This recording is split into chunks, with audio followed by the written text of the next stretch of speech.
కేవలం నువ్వు ఎమ్మెల్యేగా ఉండడం వల్ల వాల్మీకులు ఎదగట్లేదు. కేవలం నువ్వు ఎమ్మెల్యేగా ఉండడం వల్ల మాత్రమే మా వాళ్ళు నిందపడాల్సి వస్తా ఉంది. నువ్వు ఎమ్మెల్యేగా ఉండడం వల్లనే మమ్మల్ని అణిచేస్తా ఉన్నావు. నువ్వు ఎమ్మెల్యేగా ఉండడం వల్లనే మాకు ప్రభుత్వం దగ్గర నుంచి రావాల్సినటువంటి కనీస సదుపాయాలు రావట్లేదు. నువ్వు ఎమ్మెల్యేగా ఉండడం వల్లనే మేము ఇబ్బంది పడతా ఉన్నాం. నువ్వు ఎమ్మెల్యేగా వాల్మీకులకు పనికిరావని మాత్రం ఈ సభాముఖంగా నేను గట్టిగా చెప్తా ఉన్నాను. అయ్యా, వాల్మీకులందరూ ఒక్కసారి ఆలోచన చేసుకోవాలి. వాల్మీకులందరూ కూడా పెద్ద సంఖ్యలో ఆందోళనలో ఉన్నాం. పెద్ద సంఖ్యలో సుమారుగా 10 వార్డుల్లో గెలిచే అవకాశం ఉన్నా కేవలం అక్క ఒక్కటి మాత్రమే గెలిచిందంటే మనం ఎంత వెనకబడతా ఉన్నామో ఆలోచన చేసుకోండి. మన సత్తా ఏమిటో నిరూపించుకోవాల్సిన అవసరం ఉందని మీకు అనిపించట్లేదా? ఒక్కసారి జూలు విదిలించమని వాల్మీకి సోదరులందరినీ చేతులెత్తి వేడుకుంటా ఉన్నాను. ఒక్కసారి ఆలోచన చేయండి.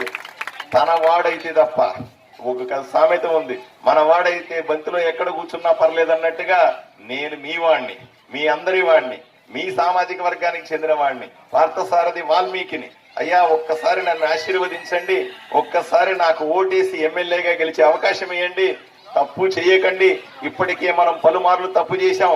ఇంతకుముందు బీటీ నాయుడు గారిని ఎంపీగా నిలబెట్టిన సందర్భంలో మనమందరూ కూడా గట్టిగా పనిచేసి గెలిపించుకునే సందర్భంలో ఒకసారి 2 సార్లు మిస్ అయింది. ఇంకొకసారి 2004లో గుడిసె కృష్ణమ్మ గారికి ఎమ్మెల్యే అవకాశం వస్తే కూడా మనమంతా ప్రయత్నం చేసినప్పుడు కూడా చివరి నిమిషంలో చిన్న పొరపాటు జరిగి ఆవిడ ఎమ్మెల్యే కాలేకపోయింది. మళ్ళీ నాకు అవకాశం వచ్చింది. అయ్యా, ఒక్కసారి మీరందరూ ఆలోచన చేసుకోవాలి. మీరందరూ గట్టిగా ఆశీర్వదించాలి. నేను ఎమ్మెల్యే అయితే ప్రజలందరినీ కాపాడుకుంటా. నేను ఎమ్మెల్యే అవడం ఇక్కడ వాల్మీకి సమాజానికి చాలా అవసరం. మీ మీద నింద పోవాలన్నా సరే మీరు ఫ్రాక్షన్ జోలికి పోవట్లేదు. మీరు శాంతి కాముకులు. మీ మీద పోలీసు కేసులు ఉండకూడదు, అనవసరమైన పోలీసు వేధింపులు ఉండకూడదు అంటే తప్పనిసరిగా ఇక్కడ నేను ఎమ్మెల్యే అవడం అవసరమని మీరందరూ భావించాలి. ఒక్క ఓటు కూడా అటు ఇటు పోకుండా అందరూ కూడా నన్ను సపోర్ట్ చేసి ఎమ్మెల్యేగా ఒకే ఒక్క అవకాశం ఇవ్వాలని మిమ్మల్ని అందరినీ చేతులెత్తి వేడుకుంటా ఉన్నా. సమాజానికి సంబంధించిన వాళ్ళు కూడా నాకు చాలా మంది ఫోన్లు చేస్తా ఉన్నారు. నేను వైఎస్ఆర్సీపీ పార్టీలో ఉన్నటువంటి వాల్మీకి సోదరులకందరికీ, వైఎస్ఆర్సీపీ పార్టీలో ఉన్నటువంటి బీసీ సోదరులకందరికీ ఒకే విజ్ఞప్తి చేస్తా ఉన్నా. అయ్యా, ఈ సాయి ప్రసాద్ రెడ్డి గారు బీసీలన్నా వాల్మీకులన్నా కక్ష కట్టినాడు. ఆయన కావాలనే ఈ బీసీలను అణిచేయడానికే ఇక్కడ ఎమ్మెల్యేగిరి చేస్తా ఉన్నాడు.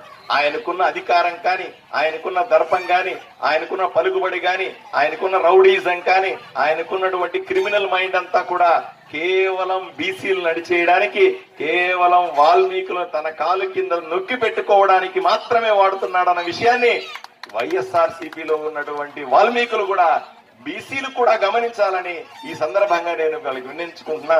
దయచేసి ఇక నుంచన్నా బయటికి రండి. సాయి ప్రసాద్ రెడ్డి గారు మిమ్మల్ని సర్వనాశనం చేస్తాడు. తన పార్టీ ఆపోజిట్ పార్టీ, ఎందుకంటే తెలుగుదేశం పార్టీ వాళ్ళ మీద, జనసేన బీజేపీ వాళ్ళ మీద కేసులు పెడితే పర్లేదు.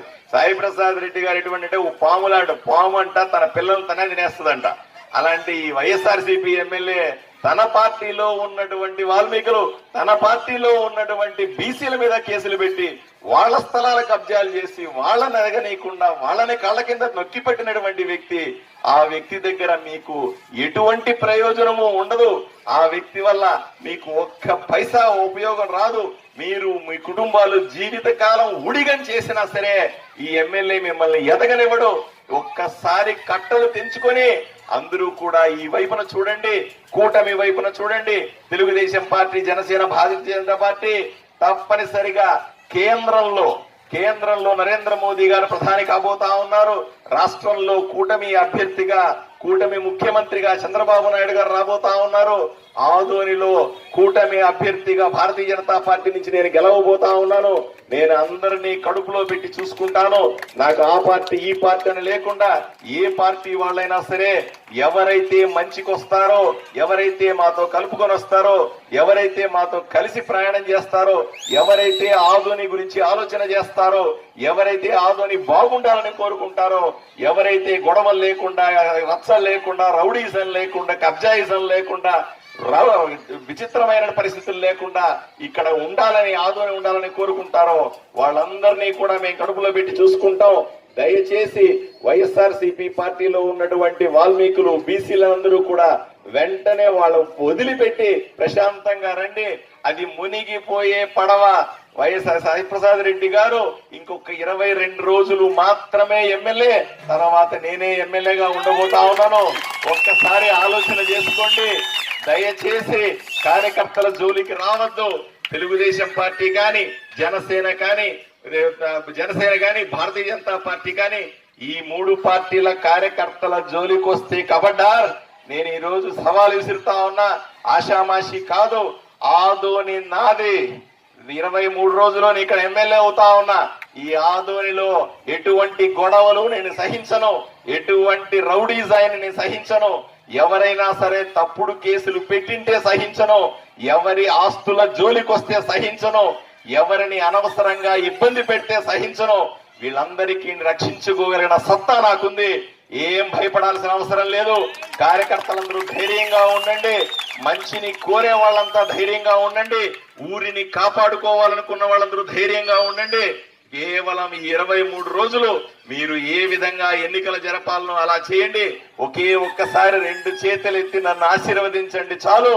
నా పోరాటాన్ని నేను చేసి మీ ఆశయాలను తీర్చడానికి, వాల్మీకి నగర్ని అభివృద్ధి చేసుకోవడానికి మీ కంకణబద్దులే ఇక్కడ నిలబడతానని మీకు అందరికీ తెలియజేస్తూ, అయ్యా నేను ఇప్పుడు ఇంటింటికి ప్రచారానికి వెళ్తాను. ఇంటింటికి వెళ్లి అమ్మల్ని అక్కల్ని ఆశీర్వదించమని కాళ్ళు పట్టి వేడుకుంటాను. ఒక్కసారి కనికరించండి. ఒక్కసారి నాకు ఓటేయండి. కమలం గుర్తు. ఇప్పటిదాకా మనకు సైకిల్ గుర్తు మీద ఓటేయడం అలవాటై ఉంటది. దయచేసి అర్థం చేసుకోండి. కమలం గుర్తు మీద ఎమ్మెల్యేకి ఓటేయాలా, ఎంపీకి ఓటేయాలంటే మాత్రం సైకిల్ గుర్తు మీద ఓటేయచ్చు. దయచేసి ఇద్దరం బీసీలమే. ఆయన కురబ సోదరుడు ఎంపీగా పోటీ చేస్తున్నాడు నాగరాజు, నేను వాల్మీకి సోదరుని బీసీగా ఎమ్మెల్యేగా పోటీ చేస్తా ఉన్నాను. మా ఇద్దరిని ఆశీర్వదించమని